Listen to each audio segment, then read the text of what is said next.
ఈరోజు చాలా ఇంపార్టెంట్ అండి. నాకు బెస్ట్ ఫ్రెండ్స్‌లో one of the best person కలుద్దామని ఈరోజు స్టార్ట్ అయ్యాను. ఆ బెస్ట్ పర్సన్ ఎవరో మీరు వీడియో ఎండ్ వరకు చూస్తే మీకే తెలిసిద్ది. మనం ఎవరినైనా మంచి వ్యక్తిని మీట్ అవుతున్నప్పుడు మంచి ప్లేస్ సెలెక్ట్ చేసుకోవడం చాలా ఇంపార్టెంట్. అందుకని నేను సెలెక్ట్ చేసుకుంది క్రీగో. చాలా అంటే చాలా ఫైనెస్ట్‌గా ఉంటది. మంచి వింటేజ్ వైబ్స్ అయితే ఇచ్చిద్ది. ఈలోపు వీడియో స్టార్ట్ చేసేసాను. వాటి కోసం వెయిట్ చేసాం. మా జూనియర్ ప్రొఫెసర్ గారు కూడా వచ్చేసాడు.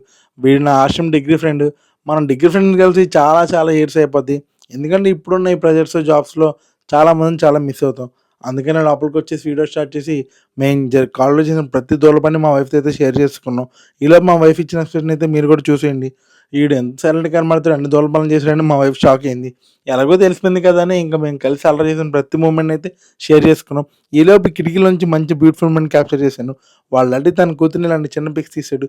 తనేమో ఏది బాలేదు డాడీ అని భలే చెప్పింది. భలే అనిపించింది ఇలాంటి మూమెంట్. ఈలోపు మా వైఫ్ చెప్పిన వెజ్ అయితే వచ్చేసింది. మనం ఎంత దూరం వచ్చి వెజ్ తినం. నాన్ వెజ్ వాడికి చాలా ఇష్టం. అందులో మటన్ అంటే ప్రాణం. అందుకనే మటన్ కుక్కర్ పలావ్ అయితే ఆర్డర్ చేసాం. క్రియోలో మటన్ కుక్కర్ పలావ్ చాలా ఫేమస్ మామ. నువ్వు కంపల్సరీ ట్రై చేయాలి. అంత మంచి ఫుడ్ తిన్న తర్వాత మనం వెళ్ళేటప్పుడు ఖాళీగా వెళ్ళకూడదు. డెఫినెట్‌గా మన కాలేజ్ మెమరీస్ అన్ని గుర్తు తెచ్చుకుని ఫోటోస్ అయితే దిగాలి. ఈలోపు మా వైఫ్ కెమెరా ఇచ్చి మా ఇద్దరం కూర్చొని అలా మాట్లాడేసుకున్నాం.